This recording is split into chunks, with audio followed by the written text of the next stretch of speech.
Правительственные делегации Кыргызстана и Таджикистана наконец пришли к единому мнению по объездным дорогам в приграничье. Речь идет о дорогах вокруг таджикского анклава Варух, что находится в Баткенском районе. Вице-премьер Кыргызстана по безопасности Абдрахман Маматалиев и заместитель премьера Таджикистана Мурадали Алимардон на границе лично дали старт совместному строительству двух объездных дорог.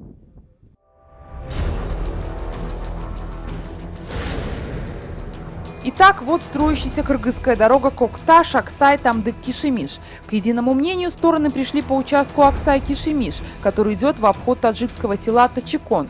Таджикистан же начал строительство доработанного 4-го варианта развязки автодороги из Фара-Варух. Дорога идет по кыргызской территории, но при этом таджикские граждане получат возможность объезжать кыргызское село Аксай. Больше всего строительству дорог радо местное население, как Кыргызстана, так и Таджикистана. Как только дороги будут достроены, жителям двух государств больше не придется заезжать в населенные пункты друг друга и попадать в неприятные ситуации.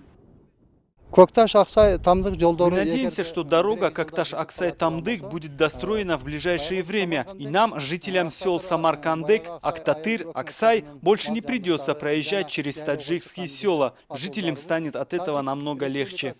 Строительство этих дорог не раз становилось причиной крупных пограничных инцидентов. Всего на кыргызско-таджикской линии границы только за этот год случился 31 конфликт.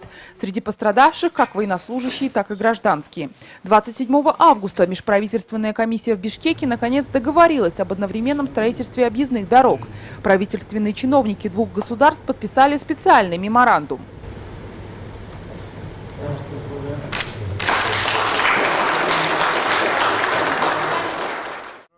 Спустя неделю после заседания комиссии в селе Аксай Баткенского района прошла встреча правительственных делегаций Кыргызстана и Таджикистана по делимитации и демаркации государственной границы.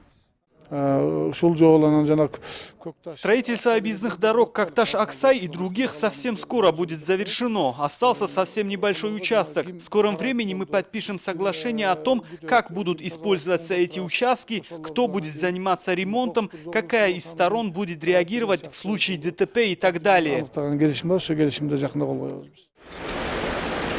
Протяженность объездной дороги 24 километра, стоимость работ почти 700 тысяч долларов. В настоящее время строительство моста Кирившин продолжается. Между тем, судьбу 70 соток несогласованной территории и в этот раз не удалось решить. По ней должна пройти строящаяся объездная дорога.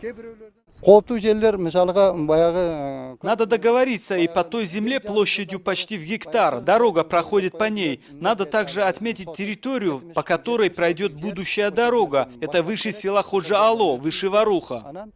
Эти вопросы в правительстве Кыргызстана обещают согласовать в ближайшее время.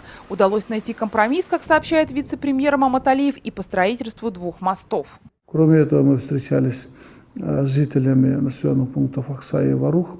Вы знаете, в последнее время, к сожалению, там происходили несколько раз различные инциденты. Встречались со старейшинами и вообще с жителями этого региона.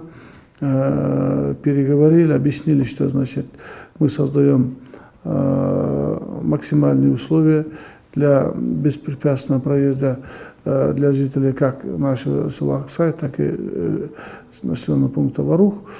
Значит, естественно, обратились, чтобы они жили в мире и согласии. Правительственные делегации попросили жителей двух государств не поддаваться на провокации. Чиновники неспроста провели встречи с местными аксакалами и авторитетными людьми. Они имеют влияние в приграничье. Госслужащие надеются, что новых инцидентов больше не будет. Вы знаете, мы сейчас живем в такое время, в таком мире, да, никто не может, значит, давать гарантию, что нигде не будет инцидента. Мы постараемся минимизировать эти противоречия. Самое главное, приоритетом мы взяли обеспечение безопасности наших людей, которые живут именно на приграничной территории. Местное население по обе стороны границы устало от бесконечных инцидентов и просит чиновников ускорить процесс демаркации и делимитации границ. Если будет четкая линия границы, то и поводов для стрельбы не должно возникнуть.